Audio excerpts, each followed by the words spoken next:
What's up, everybody? Welcome to yet another episode of Hockey on the Spot with Brandon Barenfeld. I'm Brandon Barenfeld, and thank you for joining me today. This is episode 4 of Hockey on the Spot.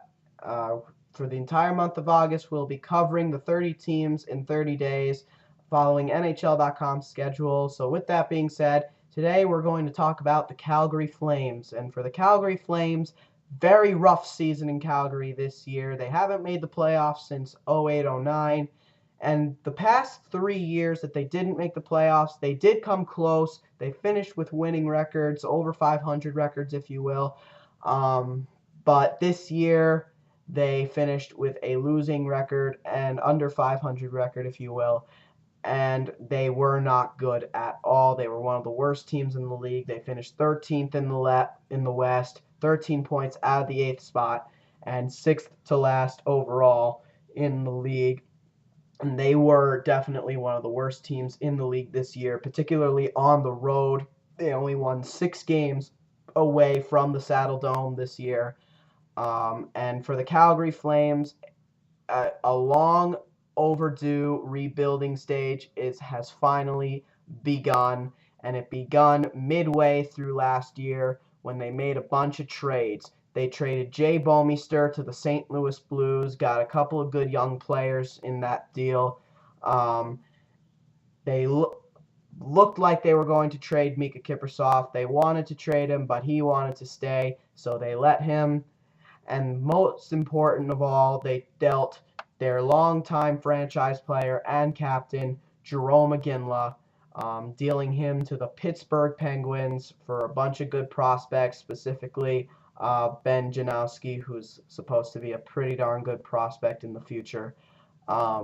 So the rebuild stage in Calgary has begun, and the Jerome Iginla era in Calgary has officially come to an end. It may also be looking like the Mika Kiprusoff era in Calgary is going to be coming to an end. Mika Kiprusoff announced to the entire Calgary Flames media that he will not be returning to play the final year of his contract and that he will most likely retire this offseason. There's still a chance that he may change his mind, but highly unlikely. So, in result of this, the Calgary Flames needed first mindset was to go out and get some goaltending. They re-signed Joey McDonald for a 1-year deal. They liked what they saw from him as the backup to Mika Kiprusoff last year, so they got their backup right there. Now, as far as their starter is concerned, Kari Ramo is back.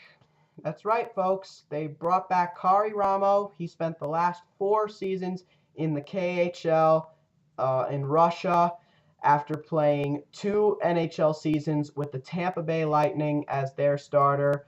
And unfortunately, he did not play very well as the starter for the Tampa Bay Lightning.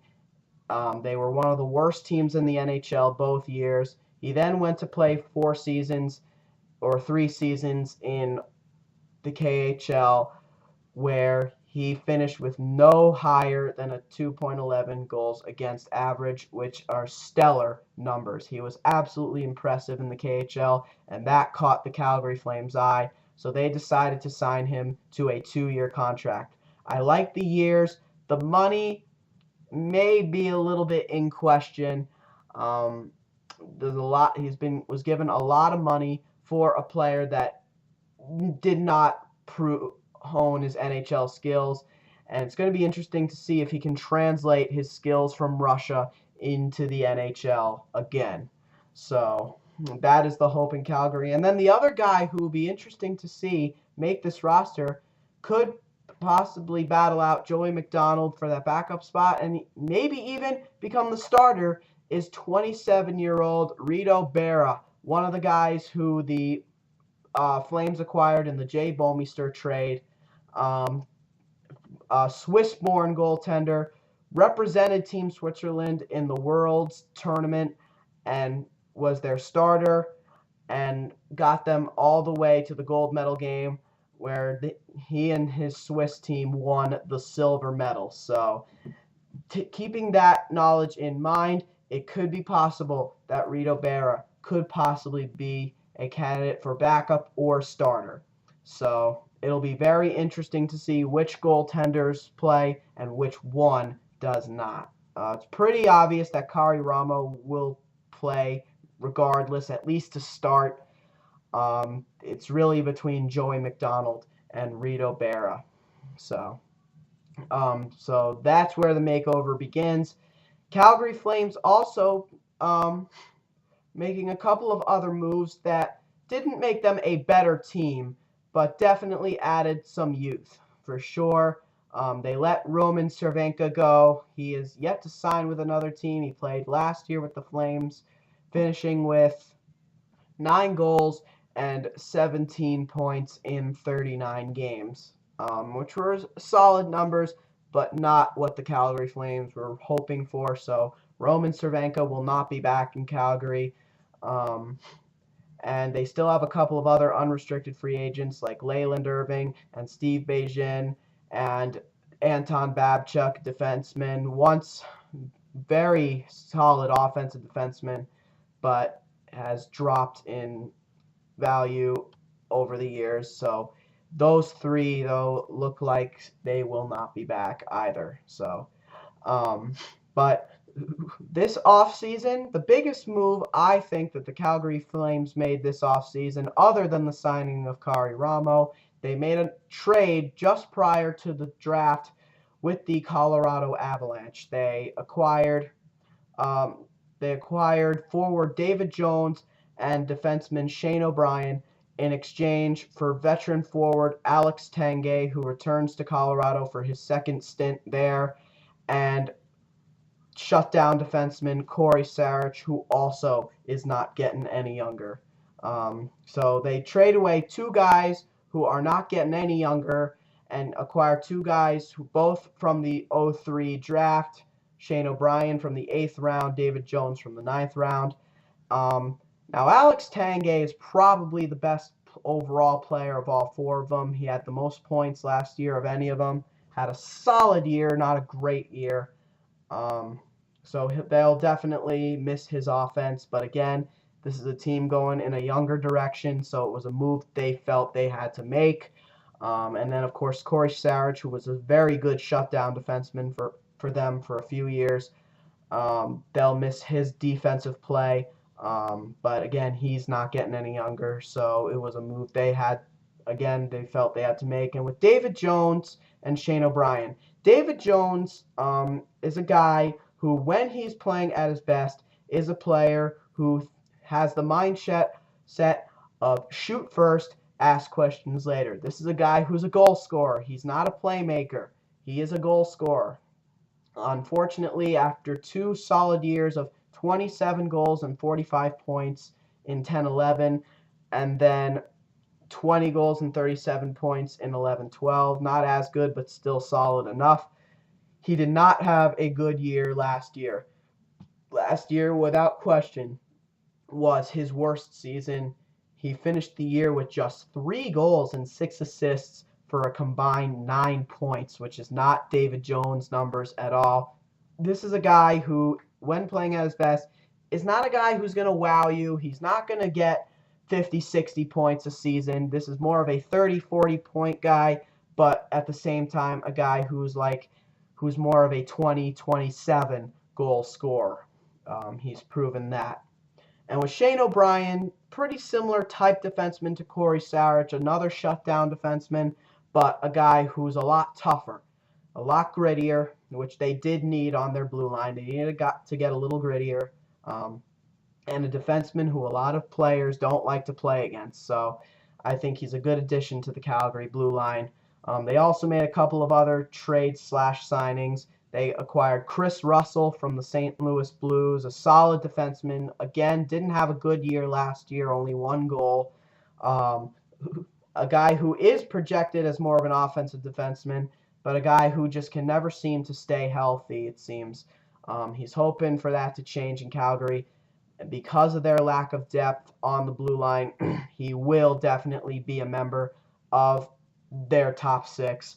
And then the other acquisition/signing they made, They got TJ Gagliardi coming over from the San Jose Sharks, a guy who, when he first got to San Jose, wasn't anything special, but last year they re-signed him, and his second time around in San Jose, he was much better, became a fan favorite, and became a favorite among all the other players just because of what he did on and off the ice. And he pretty much has found his role in the NHL. He, at one point, when he was with the Colorado Avalanche, thought he was going to be an offensive player when he had 15 goals and 39 points, but he didn't really do much else. So he now has officially found his role as a shutdown forward and a solid depth player, one of the better depth players in the NHL. So I think that is a good move for Calgary. Not to mention he's only 25 years old. He's still young, an '07 draft pick. So, um, so a good move by the Calgary Flames. They add some depth with TJ Gagliardi. So again, I like that. I actually like that signing a lot. And then the other signing of note was the signing of their 6th overall pick, Sean Monahan, who they wasted no time to sign to a 3-year entry-level deal, drafting him out of an Ottawa 67s team that did not have a good year last year. They were the worst team in the Ontario Hockey League. Sean Monahan was their only light at the end of the tunnel last season. So speaking of Sean Monahan, let's talk about the 2013 NHL entry draft for the Calgary Flames. 3 picks in the first round. Obviously, again, Sean Monahan being the 6th overall pick, but they also picked Emile Poirier and Morgan Klimchuk. So 2 guys who definitely are beneficial to the Flames' future, particularly Morgan Klimchuk. He's a guy who's going to be really exciting to watch down the road. So good picks by the Calgary Flames for sure.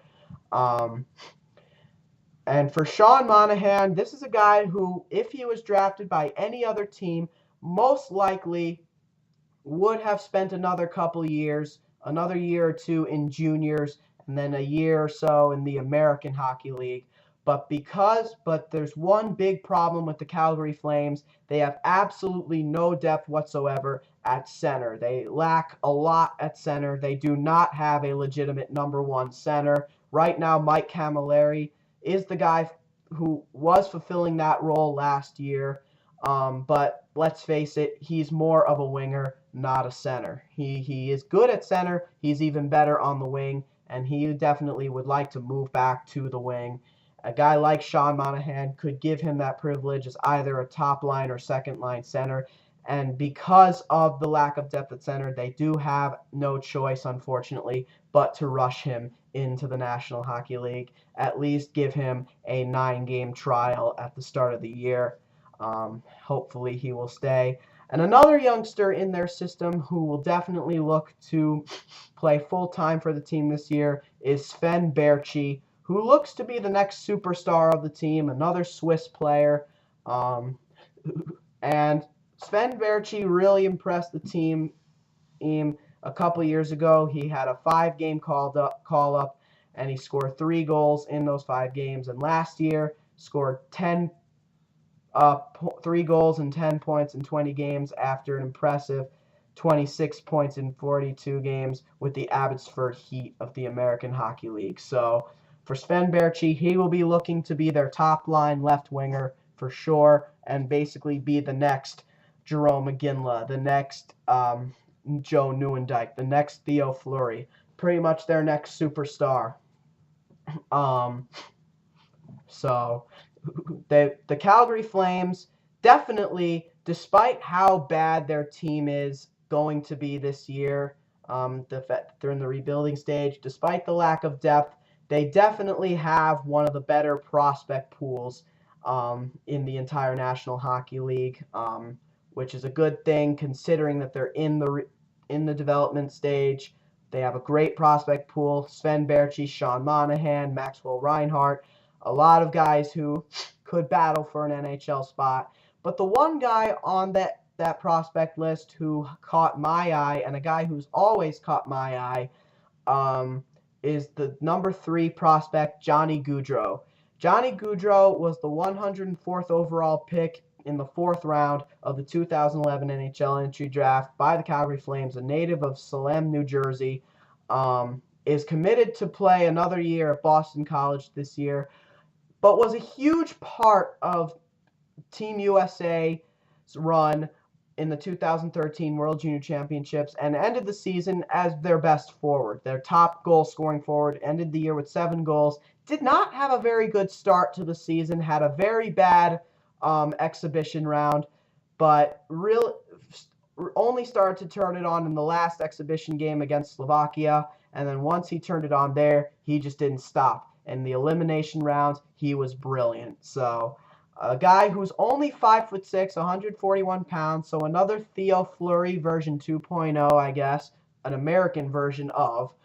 But when he is finally done with college and when he is ready to come up, this is a kid who is definitely ready to play in the National Hockey League, in my opinion, and if not, at least get a call-up to show his strut. I like this kid a lot. I think he's a good player. I think he's going to be a very good player in the NHL for many years to come. Anyway, last but certainly not least, actually, no, before we get to that, let us talk about the Flames' blue line now. Because of the trades they made on their blue line, not very deep on the blue line, they have an open 6th spot. They got Mark Giordano's still there, Dennis Wideman's still there. Now they got Shane O'Brien there and Chris Russell, and they just re-signed youngster T.J. Brody. He'll be expected to log a lot of minutes, but that 6th spot is still open. Assumingly, Mark Kundari, an all-star in the American Hockey League level, and another acquisition from that Jay Bouwmeester trade will get that spot. But guys like Chris Breen, a big 6'7" blue liner, and Patrick Seeloff, a late addition for Team USA at the World Juniors, could also battle for that 6th spot. Now, finally, the player on the Calgary Flames, in my opinion, that needs to be good for the Calgary Flames to have any hopes of even a small glimmer of light to be a playoff team. Again, you'll most likely look to the goaltending of Kari Ramo and Joey McDonald, maybe Rito Berra. That would